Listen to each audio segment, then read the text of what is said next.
Galera, sem mais delongas, tudo certinho, desculpa pelo atraso, vamos começar a nossa aula de hoje, nessa quarta-feira, nesse mês de TV, sobre esse assunto que a mim me toca muito. Eu espero também que possa trazer para você muitas sabedorias, que possa trazer para você algumas experiências da minha vida, que não são muitas, mas quem sabe possa trazer um pouquinho aí de melhoria para o nosso dia a dia, para a gente poder se fortalecer com a nossa conexão com a Hashem. Espero que eu possa estar ajudando com essa história e vamos que vamos. Galera, história da minha tchuvá. A história da minha tchuvá, que é do meu me tornar religioso, ela começa com a minha família. Eu nasci judeu, nasci de mãe judia. Como a gente sabe, existem as duas possibilidades da pessoa ser judia. Ou ele nasce de mãe judia, ou ele se converte de forma ortodoxa. E pronto, dos dois casos, a pessoa é 100% judia, tá bom? Sem nenhuma diferença de um caso para o outro, tá bom? Ambos são judeus, igualzinho, tudo perfeito. E a minha família é do Egito. É uma coisa que traz bastante curiosidade, principalmente para pessoas da Europa e pessoas da América, principalmente América Latina, Brasil. Como pode ser, né? Egito não é árabe. Como pode ser árabe judeu? Como é que pode ser essa história aí?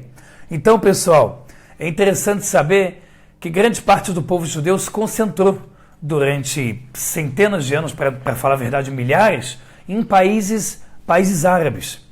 Tá certo? Então a minha família ela tem uma história muito longa, com certeza desde a saída do Egito com Moisés, com Moshe Rabbeinu, como de todo judeu.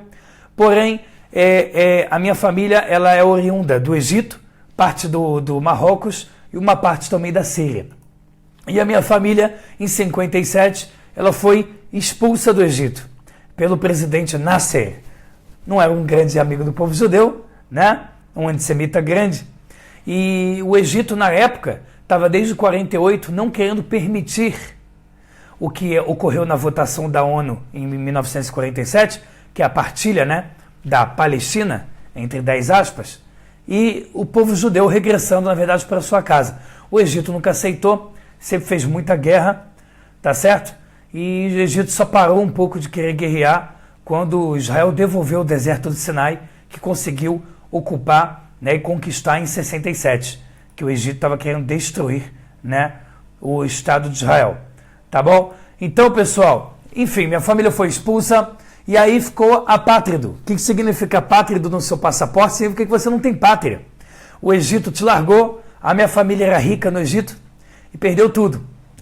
Perdeu tudo e nunca mais conseguiu chegar perto disso. Depois sempre foi classe média, até classe média baixa durante muito tempo da minha vida no Brasil. Tá certo? De forma geral foi uma classe média, mas nunca teve a riqueza que era no Egito, que realmente era uma vida muito farta de judeus que mexiam com bastante comércio e que estudavam muito a Torá. Minha família sempre foi muito religiosa. O mais interessante é que um certo dia, um aluno meu me mostra na Yeshiva Sharidat, Yeshiva maravilhosa, que eu dou aula aqui em Jerusalém, um aluno me mostra e fala, Rav Eliyahu, você não vai acreditar. Olha essa foto. E aí mostra uma foto de um rabino de 1900 e pouquinho, 1800 e final, chamado Rav Eliyahu David Haski.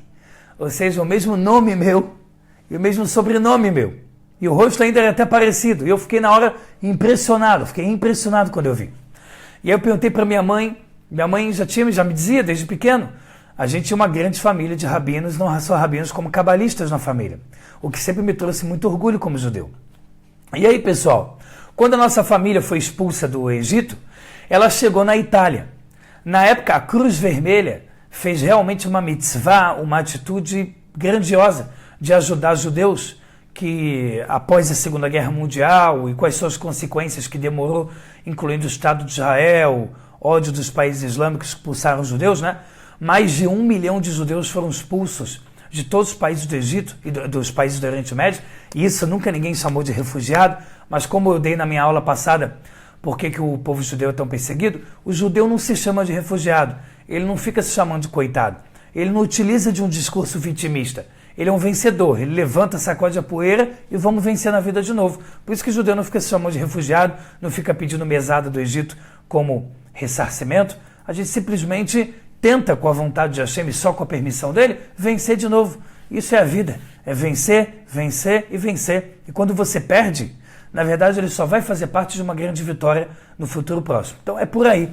E aí a minha família Haske não tinha pátria, ou seja, não existe, ela não tem cidadania. E aí a Cruz Vermelha fez uma grande mitzvah e ajudou a levar para algum país que aceitasse os judeus. E aí disseram que na época o Brasil era um bom país, inclusive maravilhoso, inclusive hoje tem coisas maravilhosas, mas na época melhor ainda, né? 57, muita coisa boa, violência zero, economia muito boa, muita coisa boa. E aí o Brasil, graças a Deus, foi uma nação maravilhosa que recebeu muitos judeus após a Segunda Guerra Mundial, não só como Oswaldo Aranha, que foi um presidente que ele na votação da ONU de 47, ele votou a favor dos judeus voltarem para a sua eterna moradia, para o seu eterno lugar que foi fixo, único lugar fixo do povo judeu, que é Israel. E aí, minha família foi para, enfim, Rio de Janeiro, centro da cidade do Rio de Janeiro, e você imagina o que é o refúgio do povo judeu. Entre a gente aqui, pessoal, falo para vocês realmente do sofrimento que é. Uma coisa é se fazer de vítima e de se chamar a vida inteira de refugiado. Outra coisa é realmente falar a verdade, as coisas que dificultaram aí um crescimento e um novo começo. A minha família falava árabe. E como era domínio francês no Egito, então minha família também falava francês. Quando chegou no Brasil em 57, a ligação Brasil e França, até onde eu sei, pelo que eu escutei e li um pouco, era zero. E Brasil-Árabe, zero. Então você imagina, minha mãe, que até hoje a minha mãe, a língua mãe dela é árabe, ela chegar lá no Brasil e falar e falar em árabe e a pessoa te responde em português e não entendendo nada que você está falando, achando que você é um ET. Minha família sofreu muito para aprender português. A minha mãe estudou já em colégio hebreu brasileiro, um dos primeiros colégios judaicos do Rio de Janeiro, e lá sofria um pouquinho aí de bullying, né, que nem tinha esse nome aí, mas um pouquinho sofria de bullying.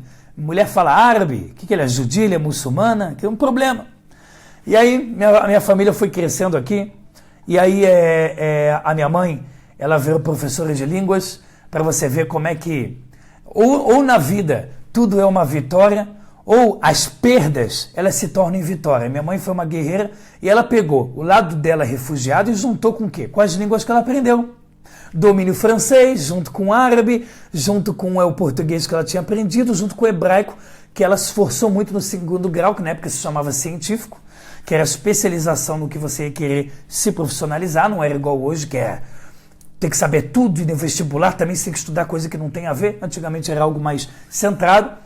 E a minha mãe virou professora de línguas. Esse é um dos casos realmente do povo judeu utilizando das suas perdas para serem, na verdade, mais vitórias. Bom, pessoal, resumindo essa parte, a minha mãe casou e aí nasceu tanto o meu irmão mais velho, 1 ano e meio mais velho do que o Rafael, que hoje também se tornou rabino e mora aqui em Jerusalém, e nasceu o Eliel, meu nome em português Fábio.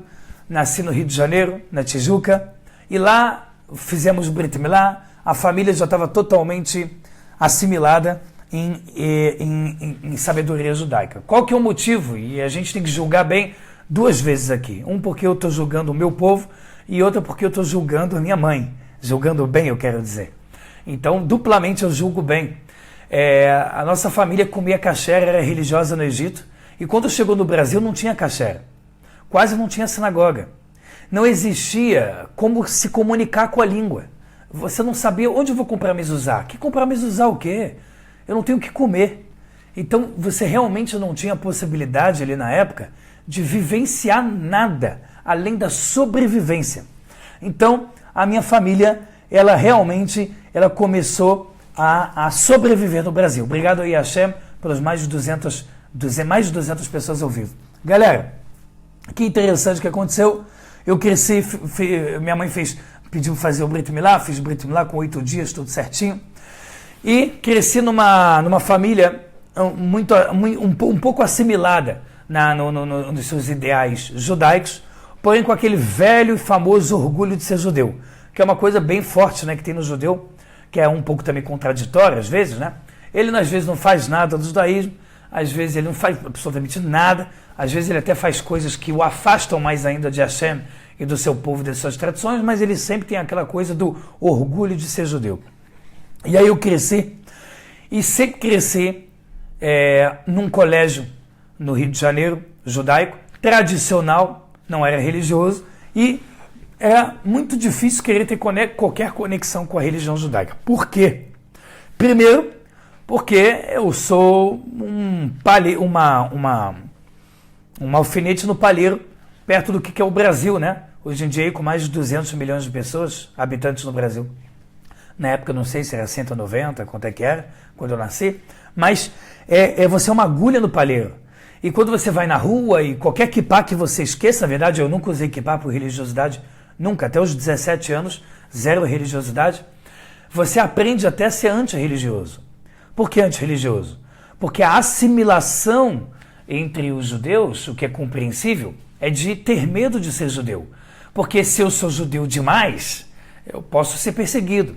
E quanto mais eu me emancipar, que diga-se, né, na verdade, mais eu me assimilar, mais eu sou perdoado naquele local onde eu moro por ser judeu.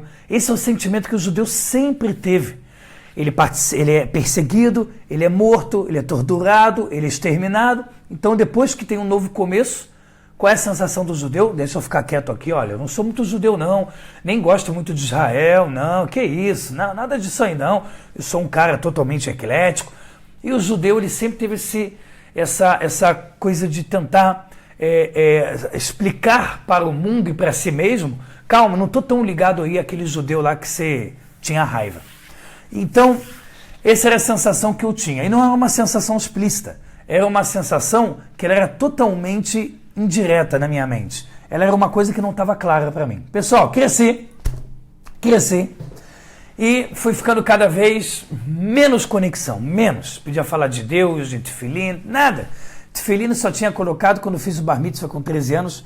Fiz uma reza numa sinagoga, como a maior parte dos judeus, mesmo não religiosos, e botei o tefilim, acabou, armário, nunca mais mexo nisso, não dava nenhum valor à Torá, não dava nenhum valor ao judaísmo. Quando eu via um religioso, eu me sentia como um não judeu, eu sabia que era judeu, isso nunca saiu de mim, nunca, mezuzá na porta, a família fazia tradicionalmente algumas festas, muito fraco na questão religiosa, mas fazia, isso é maravilhoso, e eu devo isso eternamente à minha família, maravilhosa, que é a família Haski.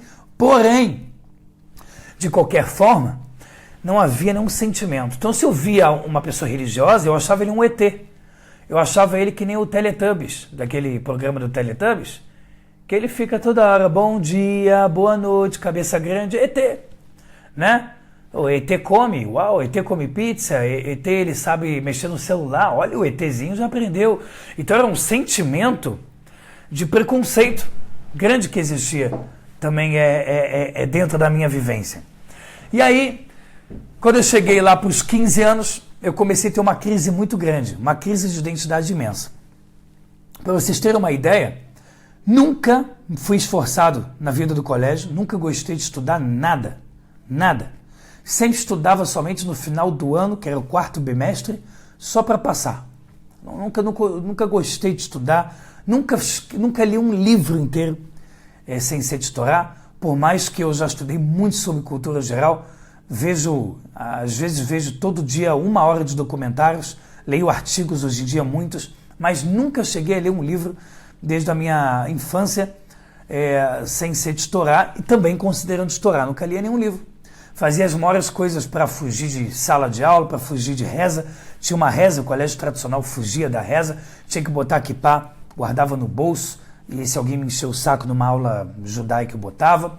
Era isso. Zero religiosidade, zero Hashem, 15 anos, aquela fasezinha de não querer andar de mão dada com a mãe e com o pai. Eu sou machão, é a idade de começar a provar uma cervejinha, né? Idade de você começar a pegar a lata de cerveja, esvaziar e botar Fanta laranja e fingir que está bebendo cerveja, é o malvadão. E era uma pessoa que nunca fui marginalizada, nunca tive problema, graças a Deus, com drogas, mas vivenciava um conflito gigante dentro de mim. Quem sou eu? Eu nunca filosofei a ponto de, uau, o que é a vida e para onde vamos? Não, 15 anos, molecão, não tinha nenhuma ligação com religiosidade, mas a minha pergunta interna é, quem sou eu? Cara, eu não sou ninguém, eu não sou nada, eu não gosto de nada, eu não me encaixo em nada, eu não gosto de nenhuma matéria, eu não sou feliz em nada. O meu sentimento era de uma depressão a nível pequeno, eterna. Nunca tive depressão de verdade, nunca precisei, graças a Deus, nunca precisei ir para um psicólogo. Pode ser que precisei, mas nunca cheguei aí, enfim. Mas sempre a sensação de que eu estou perdido na vida. Pessoal, desesperador. Imagino que muitos de vocês, judeus e não judeus, que não tinham nenhuma ligação com o Torá ou com o mínimo de espiritualidade, devem ter sentido o mesmo que eu, né? Quem sou eu? Onde é que eu estou? Para onde eu vou? O que eu estou fazendo? Por que eu estou estudando isso? Que loucura, né? E isso ia me fazendo me tornar revoltado. Quando eu estava com 17 anos, que era terceiro ano do segundo grau, me falaram que agora falam diferente no Brasil, mas eu acho que todo mundo entende, né? Terceiro ano, né, do segundo grau, eu me revoltei mesmo. Comecei a não ir para o colégio, começava a fingir que... Fiquei 2 meses quase sem ir para o colégio, fiz um moicano gigante, eu sei que é meio estranho imaginar isso, fiz um moicano, o dia inteiro era só academia, ficar tomando um monte de suplemento, e talvez é meio estranho me olhar agora e imaginar isso, mas eu era todo fortão, moicano, e minha vida era o que eu quero diversão, porque a vida sóbria, ela não tem nenhum prazer. Então o meu sentimento era, eu preciso tapear a minha vida e falsear o sistema chamado vida 24 horas por dia, porque essa é a única forma de eu sobreviver nesse sistema sem querer matar um dia. E aí com 17 anos eu fui expulso do meu colégio judaico, por N motivos que não estava mais dando, eu não conseguia mais respeitar nada, eu não queria mais estudar, eu ficava com o cabelo louco e aquilo chamava muita atenção, era tudo muita coisa junta, e eu fui expulso. Foi a melhor coisa que aconteceu na minha vida, e eu já gostaria de falar isso para vocês antecipadamente.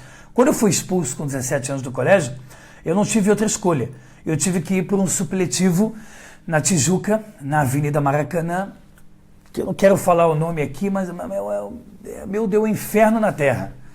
É um negócio muito mal frequentado, as pessoas ali dentro vendiam arma ali dentro, o vidro da sala de aula era blindado, para você ter uma ideia. Quando a minha mãe conseguiu comprar um Palio Zero, um Palio 1.0 que chama, né? Palio 1.0, que ela conseguiu comprar com muito custo, com o salário de professora de português e de francês depois, ela comprou, eu e meu irmão, a gente tinha tirado a carteira, acho que a gente chegou a fazer 18, e aí, durante o segundo grau, e a gente foi na aula, quem roubou nosso carro, roubaram nosso carro, quem roubou foi um dos alunos do nosso próprio colégio. Olha que coisa bonita, né? Que amor ao próximo. Pô, se eu dirijo o meu carro, o outro também pode dirigir, aquela coisa, né? Comunitária muito bonita. E aí, roubaram. E o mais louco de todos é que era uma inversão de valores muito grande. Nesse supletivo, nesse colégio que eu estudei, que foi só por 6 meses, era uma das coisas mais loucas. O diretor chegava para mim e falava, Eliel, você está com um uniforme que não é o exato.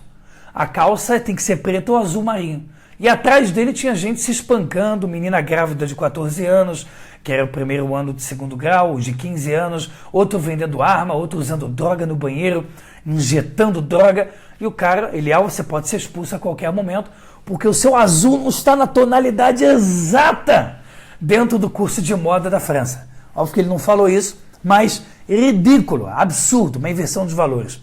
E aí, isso que eu quero dizer para vocês, o que é uma perda na vida, se transformar numa vitória.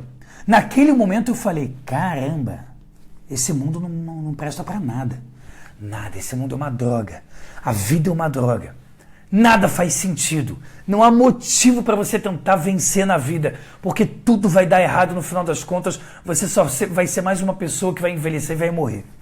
E aí a coisa estava muito pesada na minha vida, para o meu lado, para o meu sentimento, até que eu comecei a falar, peraí, como é que eu estou sendo tão bobo assim?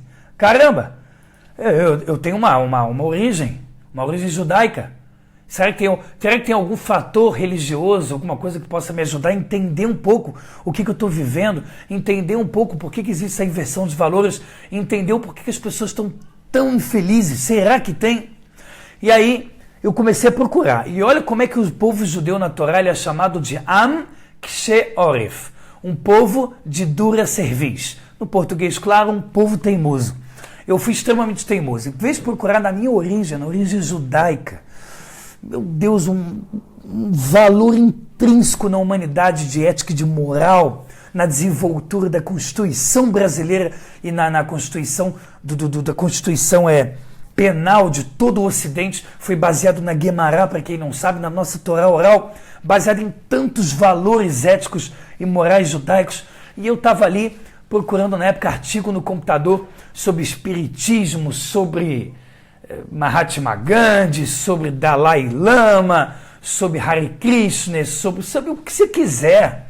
Eu queria escutar alguma coisa, eu queria pegar aquele rodapé ali, aquele cantinho de O Globo que vem ou qualquer jornal e falava sobre signo. Eu precisava achar algum motivo, mas o lado emocional, graças a Deus, ele não ficou acima do racional.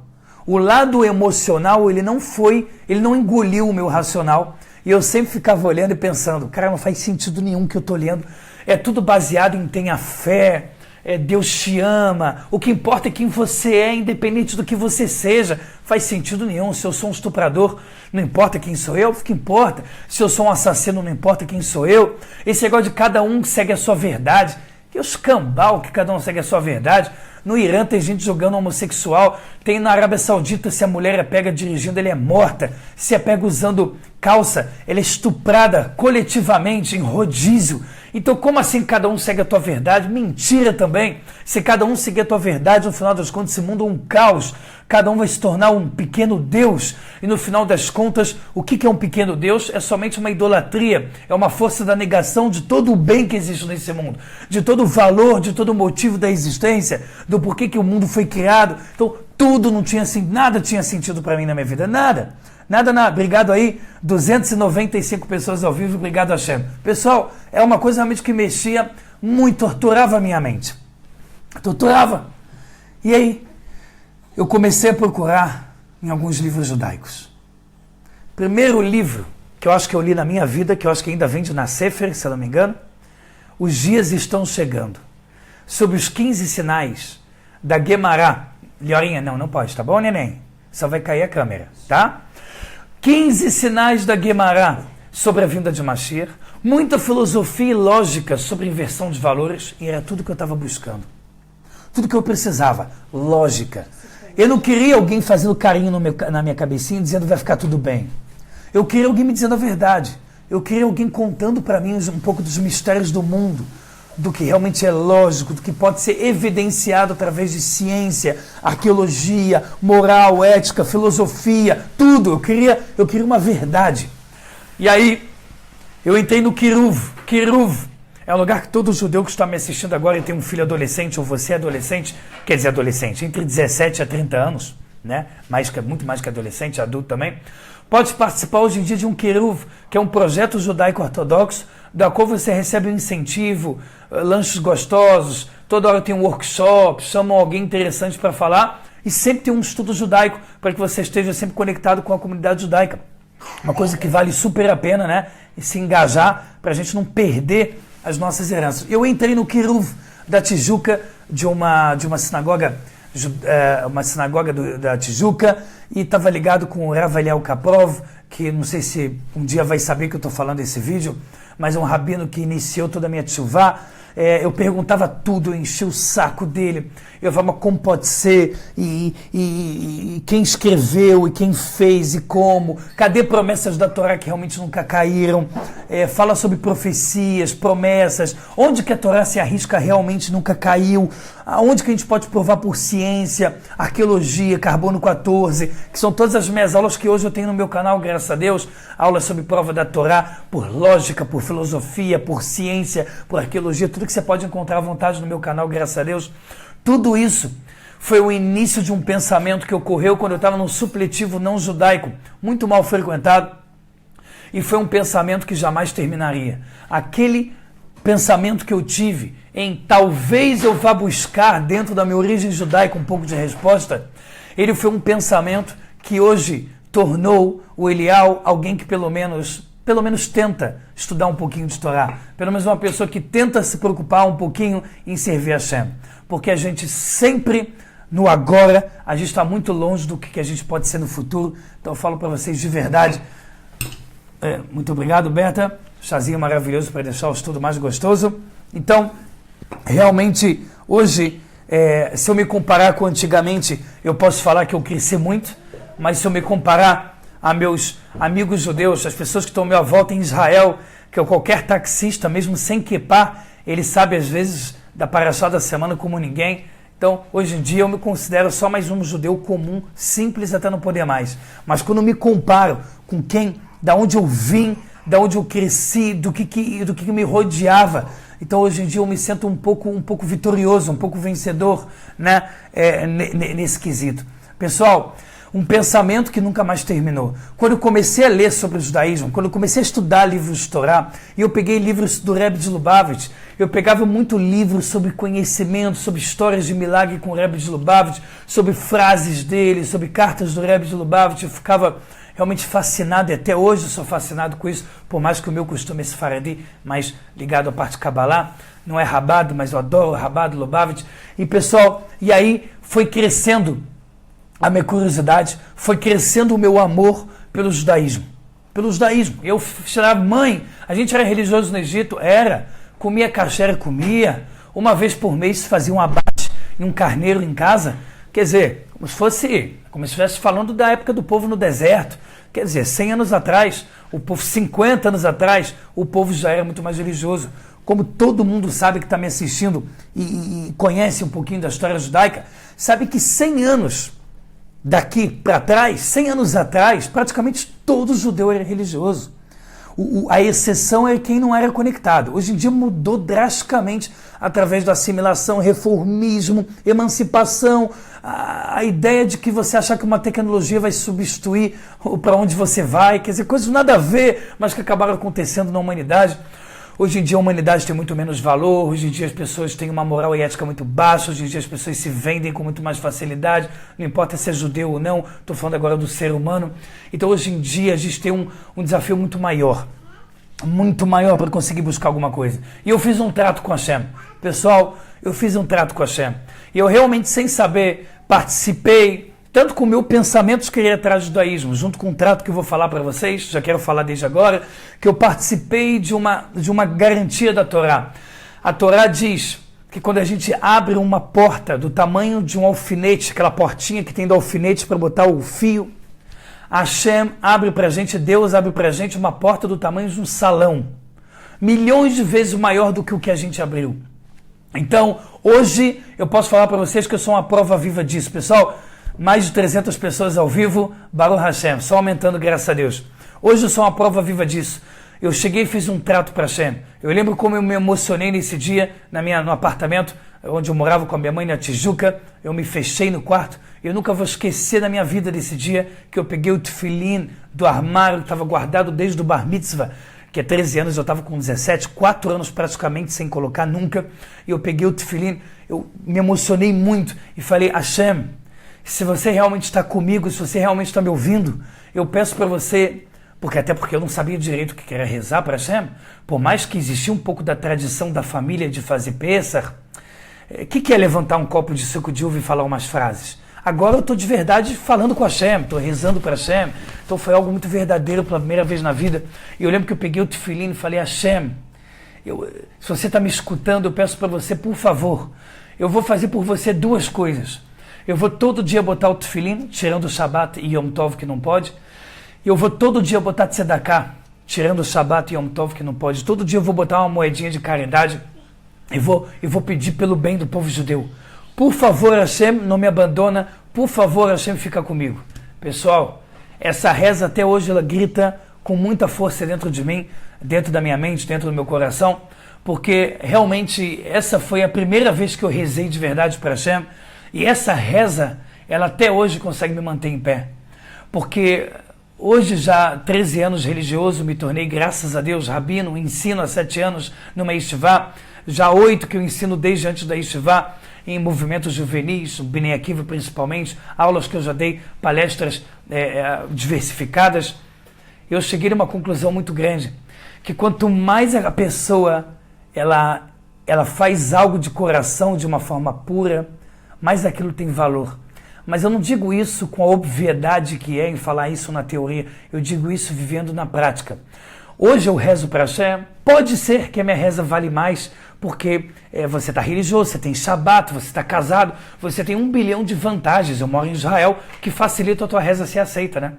Porém, quando eu era aquele menino perdido e peguei o tefilim na mão e rezei para Hashem, eu acho que Hashem, ele considerou muito mais bonito, muito mais puro, muito mais fofo, muito mais verdadeiro, grandioso, lá na raiz, aquele ato. Sabe, eu acho que às vezes quando você não está realmente ligado tecnicamente a mitzvot, mas quando você pelo menos começa colocando todo o seu coração, aquilo já começa a ser nota 10 para Hashem. Por que eu digo isso? Porque isso que foi o povo judeu quando a gente recebeu a Torá no Monte Sinai. A gente não falou ouviremos e depois faremos. A gente falou faremos e ouviremos. Primeiro a gente vai fazer a Torá, a gente vai mergulhar, a gente vai chegar e vai falar vai Torá, vai mitzvot, vai. A gente primeiro vai injetar Torá. Depois a gente tenta entender, porque obviamente que existe emoção, existe acima da emoção, existe razão.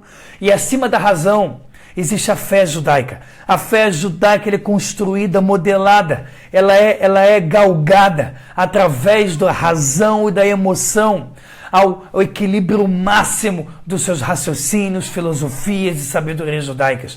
Então foi nesse momento que eu comecei a falar, Hashem, eu quero fazer com você um pacto. Eu quero fazer com você, Hashem, um trato para sempre. E graças a Deus esse trato nunca mais terminou. A partir desse momento, Hashem começou a me mandar 1 milhão de provas, como Hashem estava perto de mim. E Hashem começou a mostrar para mim 1 milhão de desafios para ver se realmente eu queria me aproximar de Hashem. E a partir desse momento que Hashem começou a me mandar todos esse 1 milhão, né, de testes e de provas, foi o momento que eu comecei realmente a vivenciar aquilo com mais vontade. É igual quando você é uma criança no futebol, você é o café com leite. Não vale o que você faz, pode fazer falta, pode pegar a bola com a mão, sei lá, você é o café com leite. Quando você começa a jogar no profissional, dá medo. É um desafio, mas por outro lado, é pela primeira vez na vida você chegou no jogo de verdade. E o jogo da vida para mim começou quando, através dos sofrimentos que eu tive na minha mente, na minha vida, no ato de me perder filosoficamente em quem sou eu, que é uma morte muito grande, é uma depressão imensa para um ser humano, foi nesse momento que as vitórias começaram. Então, pessoal, eu falo para vocês de todo o coração, nesse meio da minha história que eu estou agora contando para vocês, estou mais ou menos no meio da história, talvez um pouco mais do meio, porque eu estou resumindo ao máximo que eu posso, né? E estou focando em alguns pontos que eu considero primordiais. Não existe você perder. Não existe uma batalha perdida. Não existe nada perdido. Se você aproveitar qualquer coisa da sua vida que foi doce ou amarga, os dois vão significar vitórias. A vitória de quando acontece uma coisa doce, que para você é boa, é uma vitória fácil. É uma vitória através de um mimo. É uma vitória que é uma demonstração de amor e carinho de Hashem para com você. Porém, quando Hashem traz para você alguma dificuldade, algum sofrimento, algum sentimento de perda, de estar perdido na realidade, quando você vence isso, quando você consegue conquistar, isso com certeza deve ser melhor do que a pessoa que criou a lâmpada, do que o Thomas Edison quando criou a lâmpada, ou quando foi criado o primeiro avião. Com certeza é melhor do que qualquer descoberta científica, porque você não entende só o físico, você entende o etérico, você entende o filosófico, você entende, entre aspas, um pouco você entende o infinito.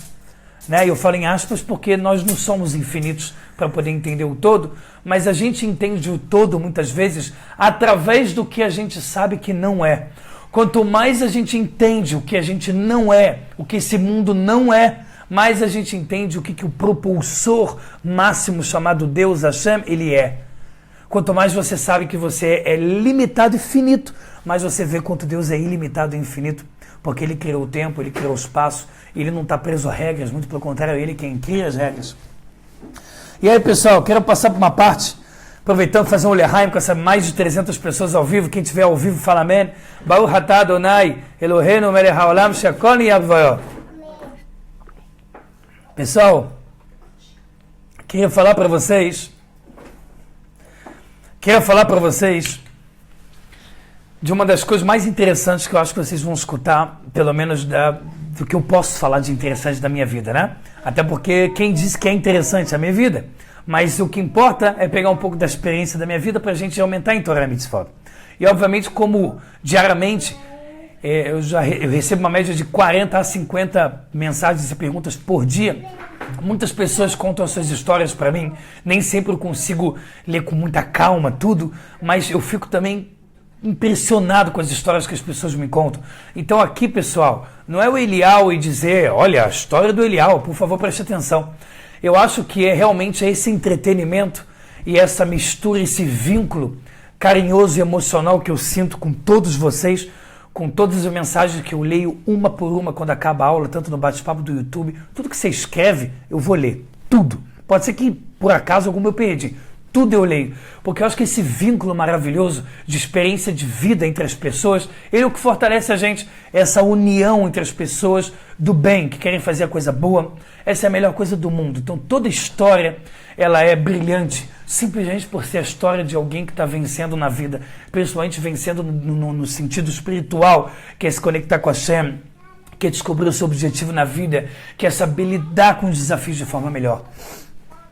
17 anos, acabei, 18 anos, terminei o supletivo e minha mãe estava muito preocupada comigo, muito preocupada principalmente por eu ter assim desandado nos estudos. Apareceu uma oportunidade brilhante para uma família que não estava com dinheiro nenhum. Qual era a possibilidade que me veio? Um intercâmbio de trabalho, da qual você não precisa pagar nada no começo. Você, depois de 4, 5 meses fazendo intercâmbio nos Estados Unidos, com o que você ganhou de dinheiro, você paga a passagem, paga a empresa e paga o programa. E às vezes você vai ficar zerado, mas você não teve que tirar dinheiro do bolso e você teve uma grande experiência. E eu participei, eu, meu irmão também, meu primo também. E a gente fez um intercâmbio nos Estados Unidos. Pessoal, vocês não vão acreditar, que loucura que eu vou contar para vocês a partir de agora. Quando eu cheguei nos Estados Unidos, era quando eu comecei a cumprir Shabbat. Loucura, cumprir Shabbat. Ainda mais quando você vai fazer um intercâmbio, nem sabe o que é Shabbat e nem sabe o que é intercâmbio. Foi um momento muito louco da minha vida. E aí eu cheguei, e o americano ele pode ter o seu lado bom, também tem o seu lado ruim. Um lado ruim é essa coisa muito, não é o meu trabalho, essa é a regra, não fala comigo, não sou eu que falo com você sobre esse contrato. Sabe, tudo muito robótico e às vezes perde o lado humano. Tá? Não estou querendo meter o pau aqui nos Estados Unidos, não, só estou falando que tem esse ladinho meio desagradável. E aí, eu cheguei no trabalho, contrato de intercâmbio, e eu falei com meu inglês aqui de índio, eu falei, Shabbat, no job, I can't work, it's Shabbat. Eu fiquei falando em inglês, Shabbat eu não posso trabalhar, ok, problem, no problem. E a mulher, com toda a secura dela, falou... Tá de brincation with me? Tá de brincation comigo? Óbvio que você vai trabalhar. Tá no contrato aqui do intercâmbio, vai trabalhar direitinho. Eu falei, não, Shabbat, special, kippah, tzitzit, Torá, vai Torá. E aí, né, eu não falei vai Torá, foi a única coisa que eu não falei. Mas aí ela falou, não, Shabbat, job, vai trabalhar sim, safado. E eu, job, no, Torah, mitzvot, asher LGBT. E no final das contas, eu falei, bom, não vou trabalhar. E o meu irmão ainda não estava religioso, meu primo ainda também não estava. Ambos se tornaram hoje em dia pessoas com muita Torah e mitzvot. Com certeza devem saber muito mais do que eu, inclusive, principalmente o meu irmão, que é mais velho do que eu e é rabino aqui em Jerusalém. E aí, o meu irmão na época falou, e agora? Pô, Elial, você está quebrando a gente aí, como é que a gente vai fazer? Mas o meu irmão, por ser muito parceiro, ele falou, tá bom, tamo junto. Vamos ver o que vai dar aí, não vamos trabalhar no Shabat. Porque se eu, Elial, não trabalho, eu vou ser expulso sozinho. E aí começou um sentimento de união muito especial. E aí chegou sexta-feira, job, no job, trabalho, no trabalho, vai trabalhar, no vai trabalhar. No final das contas, fui expulso, uma coisa boa. E aí, perdi contrato, não tem mais onde morar porque foi expulso da onde mora, foi expulso do salário que vai ganhar e foi expulso do programa de intercâmbio. Olha que maravilha. Você está expulso, cara. Você está sozinho nos Estados Unidos não sabendo se yes é sim ou não em inglês. Pô, cara, você está muito bem. E aí a gente se deu mal. Aí a gente começou a pegar trabalhos de semana. Lá nos Estados Unidos você ganha por semana. E aí eu comecei a trabalhar de pintor, de pedreiro, de carregador de pedras de granito para cortar, para pia. Trabalhei de tudo que você pode imaginar. E aí, pessoal, toda semana eu trabalhava de segunda a sexta. Quando eu chegava sexta-feira, era dia de começar a falar o meu inglês. Shabbat, no, trabalho, I can't, work, no, problema. E o cara falava, então, fora. Era expulso. E aí a gente começou a ter uma época que a gente não tinha mais onde dormir direito. E a gente ficava andando com o carro, dormir no carro, e não tinha mais onde dormir, não tinha dinheiro para comer. E aí a gente começou a se dar muito mal. Nessa época minha mãe ficou muito preocupada e falou, converse com o rabino. Quem sabe nesse caso tem uma abertura para poder trabalhar no Shabat. Minha mãe, Baruch Hashem, que hoje fez tshuva completa, mora em Israel, uma grande tzadeket do povo judeu. Mas na época ela tinha essa dúvida. Aí eu liguei para o rabino, com quem eu comecei a fazer tshuva, Ravaliel Capó. Eu falei, rabinão, tem como aí Shabat? Posso... que nem uma pedra de granito. A gente carregava um pedregulho gigante e subia naquele andaime, né, naquele andaime, né, naquele elevadorzinho que às vezes fica meio aberto, a galera sai caindo de lá, né, sai dando uns pulos livres de lá, né, uma galera desaparece, mas a gente estava subindo nesse elevador, todo destruído ali, e a gente carregava a pedra, carregava para um cara e ele fazia o corte na pia, que ia ser a pia da cozinha do novo apartamento. Sexta-feira, chegou sexta-feira, é dia de falar job, Shabat, trabalho, kippah, vai torar. E aí, chegou na sexta-feira, de novo, pelo amor de Deus, vamos falar para o supervisor que a gente é judeu. E a gente falou que a gente é judeu, não vai trabalhar. E o cara falou, se não trabalhar, não vai ganhar, tá expulso. Eu não aguentava mais isso, nem eu, meu irmão. E a gente não ia ter mais dinheiro para comer. Como eu estava muito no começo da minha tshuva, eu estava muito no começo da minha religiosidade, eu falei, Rafael, para o meu irmão, quer saber? Deixa. Vamos trabalhar nesse Shabat que Deus entende. É aquele desespero, né? Que você começa a falar por Deus. Não, Deus vai entender, Deus é gente boa pra caramba. Vamos trabalhar. Pessoal, milagre revelado. A gente entrou no andaime junto com o supervisor e eu, cabisbaixo demais, triste pra caramba, meu irmão também, foi ligar o andaime, né, elétrico por sistema de roldana, ele não funciona. Eu olho pro meu irmão, ele olha para mim, a gente, caramba, já começa a comemorar, igual a criancinha. E o supervisor fala, não, pode deixar, o sistema de roldana é bem simples, a gente vai consertar. Mexeu, consertou, voltamos pro andaime, tá bom. Não era dessa vez. Foi ligar o andaime, não funciona de novo. O cara ligou pro engenheiro técnico, é um sistema de andaime, não precisa de muito engenheiro, mas chamou. Consertou, ele falou, no problem. E aí, só que ele tá falando no problem, sem problema, e a Hashem tá falando problema lá em cima. Problem. E aí ligou o andaime. Andaime funciona? Claro que não, galera. Todo mundo que você está assistindo aí, óbvio que não funciona. A Hashem tá no comando e ele que manda aqui na parada toda. Não funcionou. O cara chegou, perguntou pro engenheiro, e agora? E eu e meu irmão, a gente já tava assim, vai torar, mas assim, de se rasgar a roupa, de tanta emoção.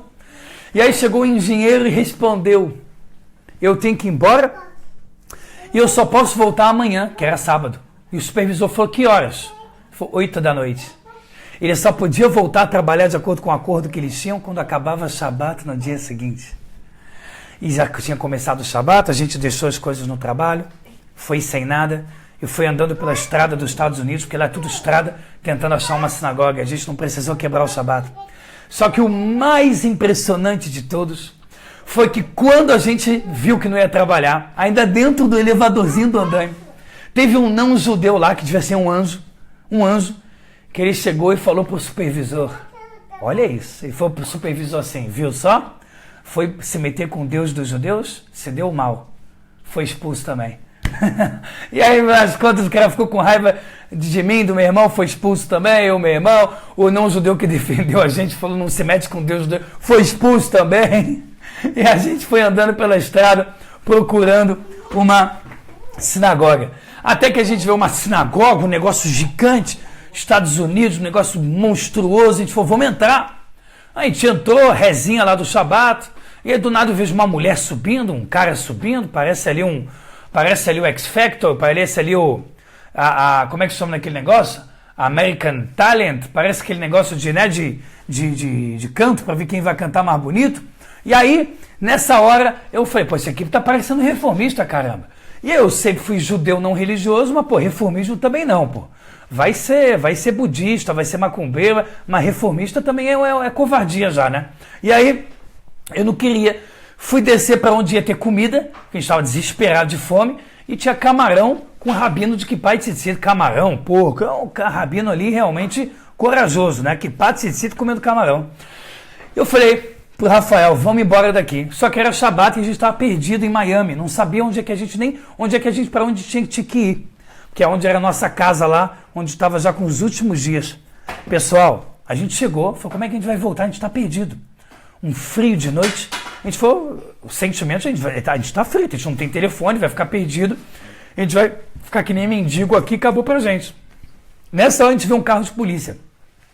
Como eu ainda estava no começo da minha religiosidade, eu falei, Rafael, vamos tentar fazer esse policial aí, vamos mandar um papo nele, para ele dar uma carona pra gente. E como é ele que vai dirigir, não tem problema. Óbvio que tem, pessoal, para ele ajudar, que eu não sabia disso. Eu estava começando a ficar religioso ainda há 13 anos atrás. Só que é proibido, obviamente, você entrar num carro, mesmo que seja um não-judeu dirigindo. É proibido. Mas eu não sabia disso. Aí eu cheguei policial, lost, perdido, e de novo não sabia o que estava falando também. E aí o que aconteceu, galera? O policial falou, tá bom, eu levo vocês. Só que na hora que a gente falou onde que a gente morava mais ou menos, o cara aceitou levar de carona, Vitória. Só que na hora de entrar no carro, eu falei, eu não posso abrir o carro, porque se eu abrir o carro vai acender uma luz na hora. Então eu comecei a fingir que eu tinha algum problema e comecei a ficar esfregando o braço no carro, fingindo que eu não sabia abrir o carro. E foi uma das cenas mais engraçadas na vida. Falei, Rafael, não abre também não. E a gente ficou ali esfregando o ombro, e o policial, estão de brincadeira? E eu ali esfregando a mão. E o cara abriu pra gente, a gente entrou. Na hora de sair do carro, quando a gente chegou no destino, a mesma coisa, esfregando o braço. Não sei sair do carro também. O cara abriu o carro, vai embora daqui. Caramba. E a gente saiu do carro. E aí, um rabado lá, a gente conheceu um rabado, o cara falou, vem aqui trabalhar, comida kasher de graça, mora na minha casa, isso que é povo judeu. A gente morou na casa do rabino, comida kasher, salário. E aí eu lembro que no meu inglês ridículo, eu contei a minha história fazendo um lehaim lá na sinagoga, me emocionei muito. E aí quando eu voltei pro Brasil, eu voltei já gritando, vai torar. Já foi assim, abrindo a janela do avião, que nem pode abrir, gritando, vai torar. Cheguei no Brasil, comecei a estudar muito a Torá, e aí vim para Israel. Quando eu vim para Israel, graças a Deus, tenho orgulho de falar isso, nunca vim para visitar em Israel, já vim direto para ficar, já vim direto de Aliá para morar, acabou. Eu não vim com papel de Aliá, eu vim como turista dizendo, é aqui que eu venho, acabou.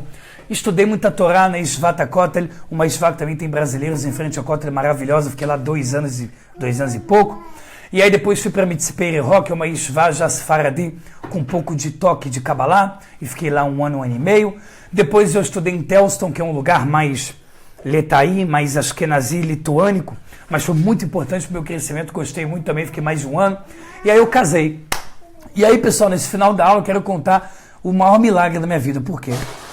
Porque quando eu casei com a minha esposa, por Hashem, a Berta, foi um milagre. Vocês não vão acreditar, pessoal. A Berta, ela é da minha turma do colégio, desde que a gente tinha 3 aninhos de idade. Ou seja, a gente é da mesma sala de aula, desde que a gente era do maternal. A gente é da mesma turma. Que eu conheço ela, ela me conhece. E a gente é amiguinho de colégio, e sempre um correndo atrás do outro, dando tapinha no outro. Nunca teve nada entre a gente, nunca namorou, nem o que chamam no Brasil ficou também não. Mas crescemos sempre um coleguismo, uma amizade incrível, sempre tinha alguma coisa assim diferente. Quando eu vim para Israel, eu fiquei religioso. Quem eu fico sabendo também que ficou religiosa? Quem vocês imaginam? Berta, minha futura esposa. E eu falei, caramba, cresci a vida inteira com ela, ficou religiosa, vamos sair de Shiddur. E a gente saiu em Jerusalém 10 dias seguidos, né? 10 dias se encontrando, em 10 dias saindo, a gente, em 10 dias, chegou na conclusão que a gente queria casar, pedi ela em casamento, e Baruch Hashem, tive o melhor sim da minha vida, que Baruch Hashem foi o da minha esposa, porque realmente sem ela eu jamais estaria dando aula de Torá, sem ela minha tshuvá nunca teria sido forte, sem ela realmente nunca teria me tornado marido, pai e rabino de forma alguma. Então essa história da minha vida, também do meu casamento, é uma história muito forte para mim, porque vira e mexe eu estou andando em casa, aqui sentado nesse sofá que vocês estão olhando, e eu falo: Berta, você é a Berta do colégio, o que você está fazendo aqui? E falo brincando: você é a Berta de quando a gente tinha 3 anos, você é do colégio, o que você está fazendo aqui em casa? E a gente brinca às vezes, porque realmente Hashem, ele prega cada peça na gente, no bom sentido, ele rodeia as coisas como ele quer. E no final das contas, é por isso que é tão importante a gente fazer planos para a vida. Por outro lado, Jardim da Emuná, um grande livro com quem eu trabalhei muito no projeto, está escrito que quando a gente faz planos, Deus ri. Deus não ri porque ele está desprezando o teu plano, mas ele ri porque ele acha bonitinho, ele acha fofo de verdade que você está achando que é só o teu plano que vai vingar e acabou, é só o que você acha que vai ser. Então realmente quando eu casei com a Berta, casei com 23 anos de idade, eu tinha acabado de fazer 23 anos, muito novo inclusive, eu já estava muito religioso, muitos anos de Torá, já uns 5 anos quase de Yeshivá, então muito tempo Baruch Hashem, história de casou, e aí eu estudei numa Yeshivá de velhinhos sefaradim, porque eu sempre gostei de estudar com pessoas mais velhas, porque eu acho que só a experiência de vida dela conta muito. Então eu fui estudar numa Yeshivá que tinha 15 alunos, e os 15 eram pessoas de 50 a 70 anos, velhinhos assim de costume sefaradim, que sabiam muito mais que rabino. Nunca fizeram prova de rabino, mas sabem muito mais. E lá eu aprendi muito, e lá eu me tornei rabino. E aí eu comecei a ser chamado na onde eu estudou, na Yeshiva, na Sharedat, e muitos milagres claros, pessoal, aconteceram na minha vida. O mais forte que um dia eu quero contar aqui na minha aula, e eu acho que você vai ter que botar uma fralda depois de assistir essa aula, porque é muito pesada, é o assunto mais forte que talvez você vá ouvir na tua vida, é a história do debuk. Debuk em português significa uma alma que está vagando e entra numa pessoa. E eu tive o mérito porque é meio difícil falar mérito agora, o mérito de participar dessa história de um grande amigo meu, que se tornou amigo meu do Brasil, que ele teve um problema com o debuk, com uma alma que entrou nele, e uma história verdadeira, e que ele ficou quase 7 meses na minha casa, e de amizade, juntando o tempo dele em Israel, e tudo que vocês podem imaginar de filme que fala sobre esses assuntos são reais, e a maior parte acontece. E os grandes líderes rabinos cabalistas de todo Israel não só confirmaram que o caso era um debuk mesmo, uma alma que estava vagando, que entrou nele, como também confirmaram e conseguiram curar ele. E eu não sei o que explicar para vocês o quanto eu me considero felizardo por ter participado desse caso, e o quanto eu me considero sortudo por ter tido um caso tão forte desse na minha vida, que me fortaleceu tanto em Torá e Mitzvot, da minha esposa também, que a gente estava entre noivo e casado. Então, um dia eu quero contar. Primeiro eu preciso da permissão da pessoa que passou essa história. Se ele me der a permissão, eu vou dar. Eu acho que vai ser a aula mais inédita desse canal, que vai ser a aula sobre uma história verdadeira de debuk. A gente sabe que hoje em dia esse tema é muito banalizado por algumas religiões, todo mundo tem encosto, todo mundo está com debuk, e no judaísmo é difícil acontecer, são poucos casos por geração, mas quando é de verdade, o bicho pega. E aí, essa é uma aula que eu gostaria de falar, se Deus quiser, conseguindo aí a permissão também dessa pessoa. Pessoal, no final das contas, eu quero falar para vocês uma conclusão aqui de 1 minuto, 2 minutos, para poder terminar essa aula. Conclusão que eu quero dizer para vocês é que hoje em dia, com um pouquinho de experiência, eu tenho 30 anos, ainda sou novo, Baruch Hashem, se Deus quiser, até os 120, junto com todos vocês, até os 120 anos, juntos também, se Deus quiser, estudando muita Torá juntos, nos conhecendo pessoalmente, com certeza numa boa oportunidade, seja em Israel, seja no Brasil, em boa hora. Eu quero dizer para vocês o seguinte: hoje em dia, com 30 anos de idade, e tendo uns 7, 8 anos como ensinando como rabino, eu posso falar para vocês que a melhor coisa do mundo que existe é a gente estudar a Torá, é a gente conhecer a si mesmo, e é a gente saber de forma clara qual que é o nosso objetivo na nossa vida. E todos esses 3 eles são clarificados e são elucidados de forma bem clara, bem nítida na nossa Torá. A nossa Torá é o maior tesouro que Deus colocou nesse mundo. E não existe nada que se aproxime, nem chegue perto da unha do pé do que seria e do que é a nossa Torá. A nossa Torá é a ciência, é a arqueologia, é a filosofia, a ética e a moral. É tudo mostrando por A mais B que ele é a coisa mais perfeita do mundo. E é por isso que uma vida judaica, é por isso que uma vida fazendo as mitzvot é a coisa mais importante.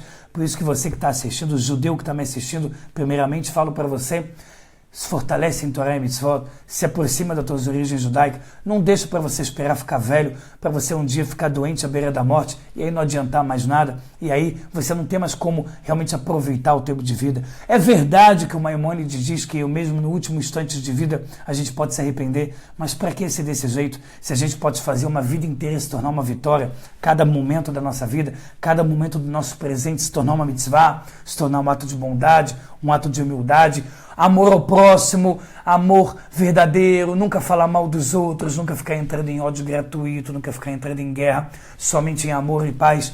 Esse é o lema da nossa Torá, esse é o lema das nossas mitzvot. Então, pessoal, quero dizer para vocês que, seguido desse raciocínio, a próxima aula vai ser sobre um tema que é só milagres, muito mais que a minha história, que não é nada perto do que vai ser a aula que vem. A aula que vem vai ser sobre milagres das guerras de Israel. Pessoal, principalmente as guerras modernas, desde 1948. Pessoal, prepara um calmante aí do teu lado, principalmente natural, para não fazer mal, porque a gente vai ferver essa aula e a internet, as redes sociais, com a nossa aula que vem, que é sobre os milagres das guerras de Israel. Pessoal, que se Deus quiser, a gente consiga aguentar aqui. Eu não sei se eu vou ter que dar aula em pé na aula que vem, eu vou ter que dar aula em pé pulando, dançando, porque de tanta emoção, empolgação, vibração positiva que vai ser a aula que vem, se Deus quiser, no domingão, 10 da noite, 6 da tarde, Brasil. Pessoal, essa vai ser a aula que vem. Compartilha muito essa aula que está aqui agora. Entra no meu canal do YouTube, manda bala, assiste os vídeos, são mais de 180 vídeos. Amanhã sai o terceiro vídeo do curso Aprendendo a Rezar, 10 minutinhos, e sexta-feira da Paraxá da semana. Galera, não perca! Todas essas aulas, todo esse estudo vão arrebentar, não precisa gastar, não tem obrigação de pagar um centavo pelas aulas, pode estudar dentro de casa. Por isso que o nome desse projeto é Torá com você, porque a Torá está próxima de você, aonde você estiver, você pode estar estudando Torá comigo, sem precisar sair do lugar, sem precisar gastar dinheiro. E obviamente também convido você, como faço todo final da aula, para patrocinar, caso você queira, caso você ache que vale a pena e caso você ache que tenha condições de patrocinar e ser o meu braço direito nesse projeto, no meu trabalho de aulas de Torá. Pessoal, são 5 postagens de aula por semana. Cada vez mais eu me sinto lisonjeado e privilegiado, respondendo centenas de perguntas por semana, e vai aumentar. Estamos aí há só 7 meses e já estamos aí com 7.600 inscritos. Estamos voando que nem um jato espacial. Então isso aqui é só o começo. O patrocínio da sua parte e o seu braço direito pode fazer rapidamente esse canal Estudo de Torá se tornar realmente um dos maiores da América Latina, fazendo com que todo judeu e Bnei Noach tenha um mérito da Torá e crescer com Hashem sem parar. O link está aqui embaixo, entra lá, bota o valor que você quiser do patrocínio, qualquer cartão de crédito serve, bum, acabou. Só não bota no modo mensal porque às vezes dá problema. Faz modo, ou seja, de uma vez só. E se você quiser Bradesco, bota o seu e-mail. Se você não botar o seu e-mail, não adianta. Bota o seu e-mail e fala: eu quero patrocinar. Eu vou entrar em contato com você e passar a conta do Brasil. Tá bom, galera? Dessa forma você vai estar me dando uma grande força. Quero terminar te abençoando, que Hashem dê para todos nós muita braha etzlahá, que Hashem pegue de todas as histórias que eu contei para vocês e coloque no coração de todos vocês e de mim, de todos nós, o que é Hashem, o que é a verdade, o que é esse mundo, o que é a mentira e o que é a verdade, o que vale a pena ser priorizado e o que não vale a pena ser priorizado. Que Hashem dê pra gente somente boas notícias, que Hashem dê pra gente que zera Tovat Umetukot, que Hashem dê pra gente daqueles doces, que Hashem dê pra gente sempre saúde espiritual, mental e física, que Hashem cure todas as pessoas precisando de cura, que Hashem una o povo judeu, que Hashem traga Mashiach Tzidkenu, que Hashem traga o Beit HaMikdash, que Hashem diminua o máximo de sofrimento do que poderá ser aí em breve Gog Magog, a Terceira Guerra Mundial, que Hashem diminua ao máximo o nosso sofrimento e traga logo Mashiach com tudo de bom. Galera, É isso que eu tenho para hoje. Hoje me senti mais emocionado que todas as aulas, já que o que eu estou dividindo com vocês e dividir hoje é algo que é 100% de coração para coração. Kol Tuv, Leitraot e até a próxima.